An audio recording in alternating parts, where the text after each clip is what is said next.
शांति। आज बाबा के अव्यक्त महावाक्य हैं। मुरली की रिवाइज डेट है 6 दिसंबर 87। मुरली का हेडिंग है सिद्धि का आधार श्रेष्ठ वृत्ति। सिद्धि का आधार श्रेष्ठ वृत्ति। आज बाप दादा अपने चारों ओर के होली हंसों की सभा को देख रहे हैं। हर एक होली हंस अपनी श्रेष्ठ स्थिति के आसन पर विराजमान है। सभी आसनधारी होली हंसों की सभा सारे कल्प में अलौकिक और न्यारी है। हर एक होली हंस अपनी विशेषताओं से अति सुंदर सजा हुआ है। विशेषताएं श्रेष्ठ श्रृंगार हैं। सजे सजाए होली हंस कितने प्यारे लगते हैं। बाप दादा हर एक की विशेषताओं का श्रृंगार देख हर्षित होते हैं। श्रृंगारे हुए सभी हैं, क्योंकि बाप दादा ने ब्राह्मण जन्म देते ही बचपन से ही विशेष आत्मा भव का वरदान दिया। नंबरवार होते भी लास्ट नंबर भी विशेष आत्मा है। ब्राह्मण जीवन में आना अर्थात विशेष आत्मा में आ ही गए। ब्राह्मण परिवार में चाहे लास्ट नंबर हो, लेकिन विश्व की अनेक आत्माओं के अंतर में वह भी विशेष गाए जाते। इसीलिए कोटों में कोई, कोई में भी कोई गाया हुआ है। तो ब्राह्मणों की सभा अर्थात विशेष आत्माओं की सभा आज बाप दादा देख रहे थे कि विशेषताओं का श्रृंगार बाप ने तो सभी को समान एक जैसा ही कराया है, लेकिन कोई उस श्रृंगार को धारण कर समय प्रमाण कार्य में लगाते हैं और कोई या तो धारण नहीं कर सकते या कोई समय प्रमाण कार्य में नहीं लगा सकते। जैसे आजकल की रॉयल फैमिली वाले समय प्रमाण श्रृंगार करते हैं तो कितना अच्छा लगता है। जैसा समय वैसा श्रृंगार, इसको कहा जाता है नॉलेजफुल। आजकल श्रृंगार के अलग अलग सेट रखते हैं ना, तो बाप दादा ने अनेक विशेषताओं के, अनेक श्रेष्ठ गुणों के कितने वैरायटी सेट दिए हैं। चाहे कितना भी अमूल्य श्रृंगार हो, लेकिन समय प्रमाण अगर नहीं हो तो क्या लगेगा। ऐसे विशेषताओं के, गुणों के, शक्तियों के, ज्ञान रत्नों के अनेक श्रृंगार बाप ने सभी को दिए हैं, लेकिन समय पर कार्य में लगाने में नंबर बन जाते हैं। भल ये सब श्रृंगार हैं भी, लेकिन हर एक विशेषता व गुण का महत्व समय पर होता है। होते हुए भी समय पर कार्य में नहीं लगाते तो अमूल्य होते हुए भी उसका मूल्य नहीं होता। जिस समय जो विशेषता धारण करने का कार्य है, उसी विशेषता का ही मूल्य है। जिस समय जो विशेषता धारण करने का कार्य है, उसी विशेषता का ही मूल्य है। जैसे हंस, कंकड़ और रतन दोनों को परख अलग अलग कर धारण करता है। कंकड़ को छोड़ देता है, बाकी रतन मोती धारण करता है। ऐसे होली हंस अर्थात समय प्रमाण विशेषता व गुण को परख कर वही समय पर यूज करे, इसको कहते हैं परखने की शक्ति, निर्णय करने की शक्ति वाला होली हंस। तो परखना और निर्णय करना, यही दोनों शक्तियाँ नंबर आगे ले जाती हैं। जब ये दोनों शक्तियाँ धारण हो जाती, तब समय प्रमाण उसी विशेषता से कार्य ले सकते। तो हर एक होली हंस अपनी इन दोनों शक्तियों को चेक करो, दोनों शक्तियाँ समय पर धोखा तो नहीं देती। समय बीत जाने के बाद अगर परख भी लिया, निर्णय कर भी लिया, लेकिन समय तो वह बीत गया ना। जो नंबर 1 होली हंस है, उन्हों की ये दोनों शक्तियाँ सदा समय प्रमाण कार्य करती हैं।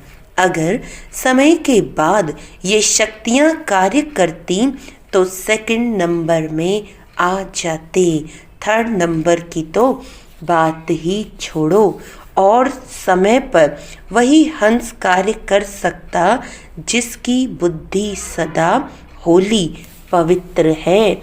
होली का अर्थ सुनाया था ना, एक होली अर्थात पवित्र, और हिंदी में होली अर्थात बीती सो बीती। तो जिनकी बुद्धि होली अर्थात स्वच्छ है और सदा ही जो सेकंड जो परिस्थिति बीत गई वह होली, ये अभ्यास है। ऐसी बुद्धि वाले सदा होली अर्थात रूहानी रंग में रंगे हुए रहते हैं, सदा ही बाप के संग के रंग में रंगे हुए हैं। तो एक ही होली शब्द 3 रूप से यूज होता है, जिसमें ये तीनों ही अर्थ की विशेषताएं हैं।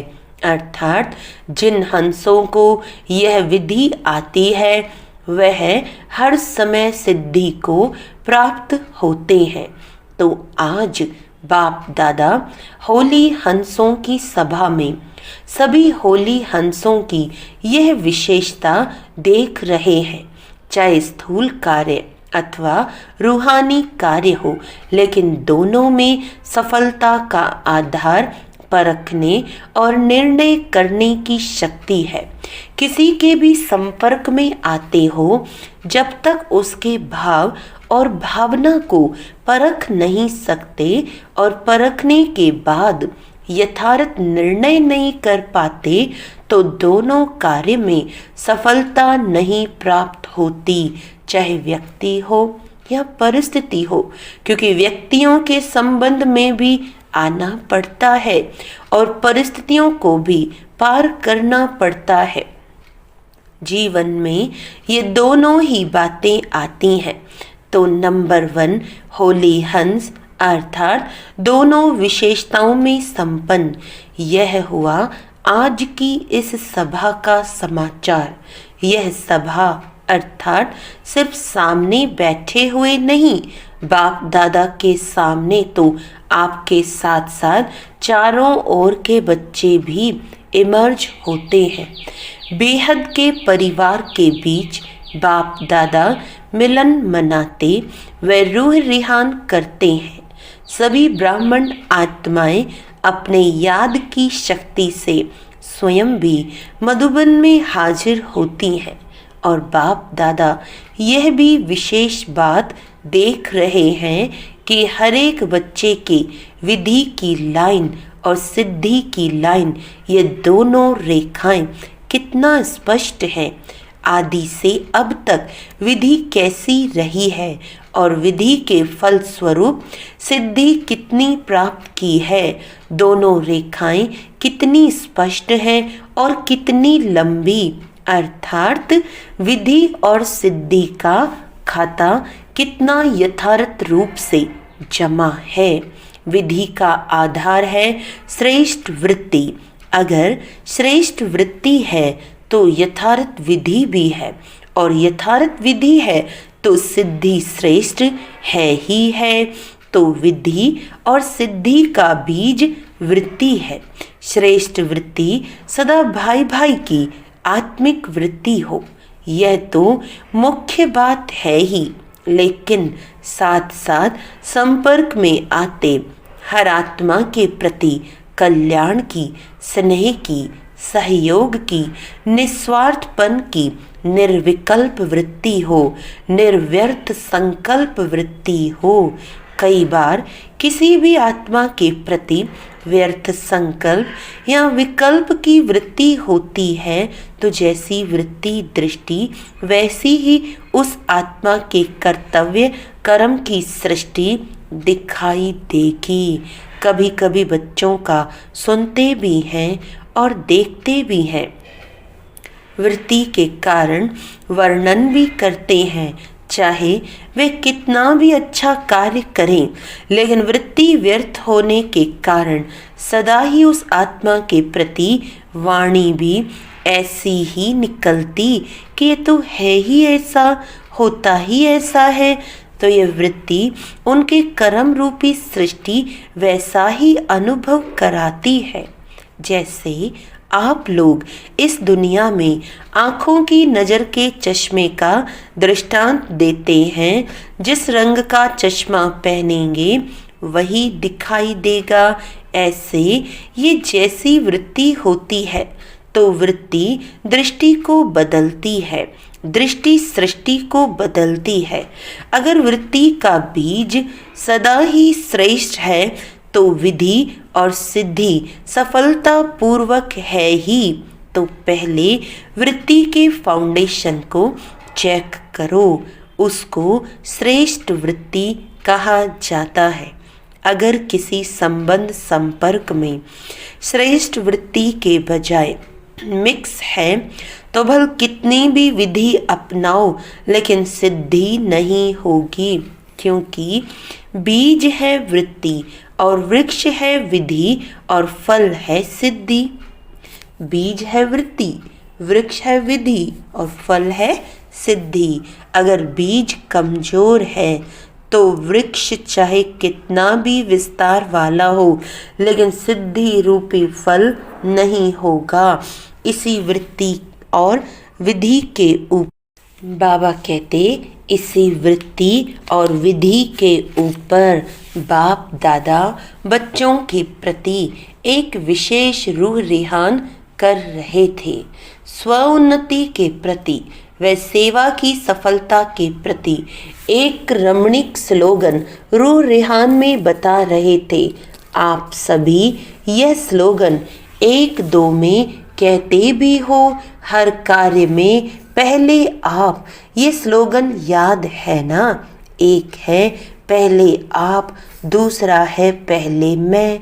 दोनों स्लोगन पहले आप और पहले मैं दोनों आवश्यक हैं, लेकिन बाप दादा रूह रिहान करते मुस्कुरा रहे थे। जहाँ पहले मैं होना चाहिए वहाँ पहले आप कर देते, जहाँ पहले आप करना चाहिए वहाँ पहले मैं कर देते, बदली कर देते हैं। जब कोई स्व परिवर्तन की बात आती है तो कहते हो पहले आप बदले तो मैं बदलूं। तो पहले आप हुआ ना। और जब कोई सेवा या कोई ऐसी परिस्थिति को सामना करने का चांस बनता है तो कोशिश करते हैं पहले मैं भी तो कुछ हूँ, मुझे भी तो कुछ मिलना चाहिए। तो जहाँ पहले आप कहना चाहिए वहाँ मैं कह देते। सदा स्वमान में स्थित हो, दूसरे को सम्मान देना अर्थात पहले आप करना। सिर्फ मुख से कहो पहले आप और कर्म में अंतर हो, यह नहीं। स्वमान में स्थित हो, स्वमान देना है। स्वमान देना और वह स्वमान में स्थित होना, उसकी निशानी क्या होगी? उसमें दो बातें सदा चेक करो। एक होती है अभिमान की वृत्ति, दूसरी है अपमान की वृत्ति। जो स्वमान में स्थित होता है और दूसरे को स्वमान देने वाला दाता होता, उसमें ये दोनों वृत्ति नहीं होगी, न अभिमान की न अपमान की। यह तो करता ही ऐसा है, यह होता ही ऐसा है। तो यह भी रॉयल रूप का उस आत्मा का अपमान है। स्वमान में स्थित होकर स्वमान देना, इसको कहते हैं पहले आप करना। समझा। और जो भी स्वोन्नति की बात हो उसमें सदा पहले मैं का स्लोगन याद हो तो क्या रिजल्ट होगी। पहले मैं अर्थात जो ओटे सो अर्जुन, अर्जुन अर्थात विशेष आत्मा, न्यारी आत्मा, अलौकिक आत्मा, विशेष अलौकिक आत्मा। जैसे ब्रह्मा बाप सदा पहले मैं के स्लोगन से जो ओटे सो अर्जुन बनाना, अर्थात नंबर 1 आत्मा, नंबर 1 का सुनाया, नंबर 1 डिवीज़न।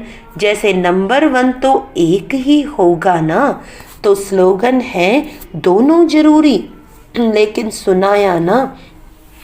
नंबर किस आधार पर बनते, जो समय प्रमाण कोई भी विशेषता को कार्य में नहीं लगाते तो नंबर आगे पीछे हो जाता।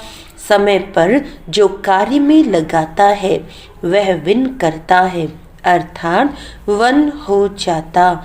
तो यह चेक करो, क्योंकि इस वर्ष स्व की चेकिंग की बातें सुना रहे हैं, भिन्न भिन्न बातें सुनाई है ना। तो आज इन बातों को चेक करना।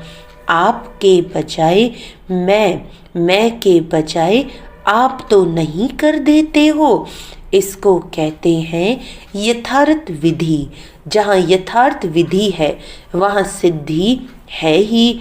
और इस वृत्ति की विधि सुनाई 2 बातों की चेकिंग करना, न अभिमान की वृत्ति हो न अपमान की।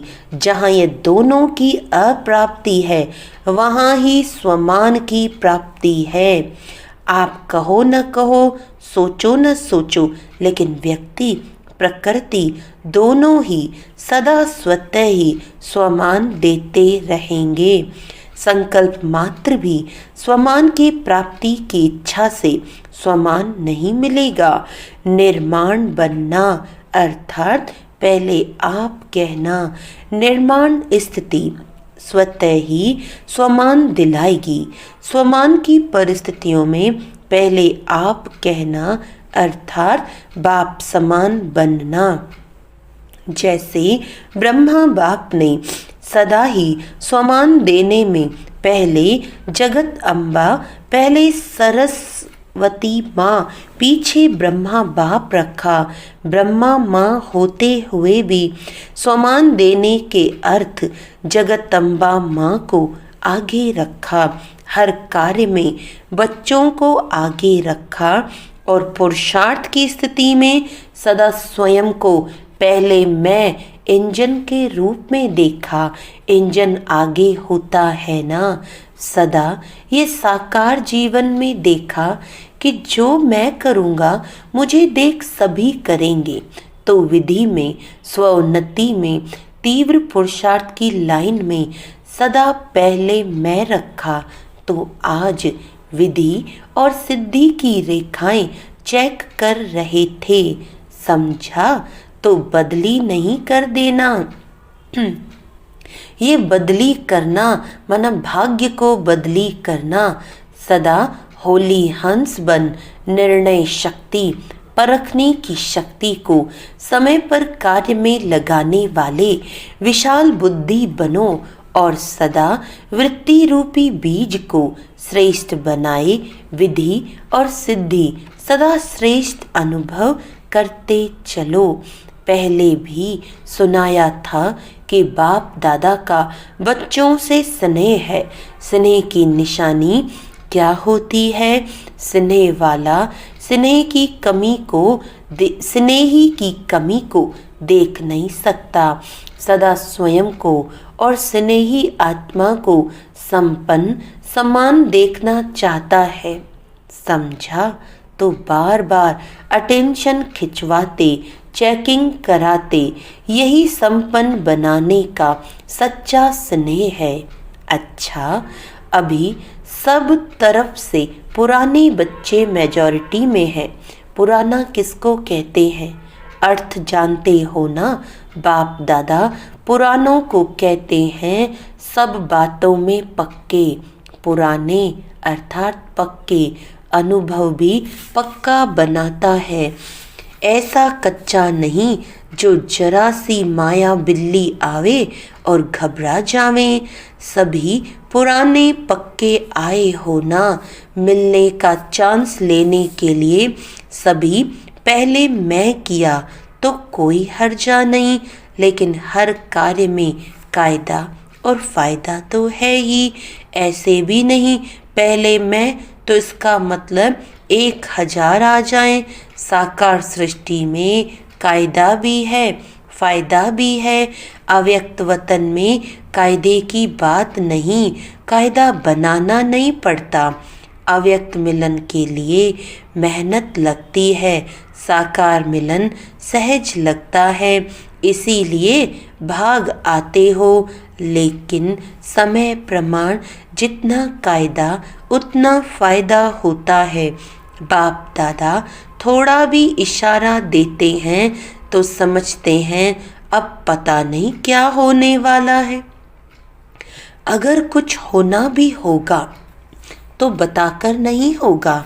साकार बाप अव्यक्त हुए तो बताकर गए क्या?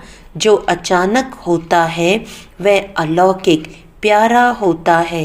इसीलिए बाप दादा कहते हैं सदा एवर रेडी रहो, जो होगा वह अच्छे ते अच्छा होगा। समझा? अच्छा, सर्व होली हंसों को, सर्व विशाल बुद्धि, श्रेष्ठ स्वच्छ बुद्धि धारण करने वाले बुद्धिवान बच्चों को, सर्व शक्तियों को, सर्व विशेषताओं को समय प्रमाण कार्य में लाने वाले ज्ञानी तु आत्माएं, योगी तु आत्माएं बच्चों को सदा बाप समान संपन्न बनने के उमंग उत्साह में रहने वाले संपन्न बच्चों को बाप दादा का याद प्यार और नमस्ते। हम रूहानी बच्चों की रूहानी बाप दादा को याद प्यार, गुड मॉर्निंग, नमस्ते नमस्ते नमस्ते जी। वरदान है मालिकपन की स्मृति द्वारा हाईएस्ट अथॉरिटी का अनुभव करने वाले कंबाइंड रूपधारी भव। मालिकपन की स्मृति द्वारा हाईएस्ट अथॉरिटी का अनुभव करने वाले कंबाइंड स्वरूपधारी भव। पहले अपने शरीर और आत्मा के कंबाइंड रूप को स्मृति में रखो। शरीर रचना है, आत्मा रचता है। इससे मालिकपन स्वतः स्मृति में रहेगा। मालिकपन की स्मृति से स्वयं को हाईएस्ट अथॉरिटी अनुभव करेंगे, शरीर को चलाने वाले होंगे। दूसरा, बाप और बच्चा शिव शक्ति के कंबाइंड स्वरूप की स्मृति से माया के विघ्नों को अथॉरिटी से पार कर लेंगे। स्लोगन है विस्तार को सेकंड में समाकर ज्ञान के सार का अनुभव करो और कराओ। विस्तार को सेकंड में समाकर ज्ञान के सार का अनुभव करो और कराओ। अच्छा, ओम शांति।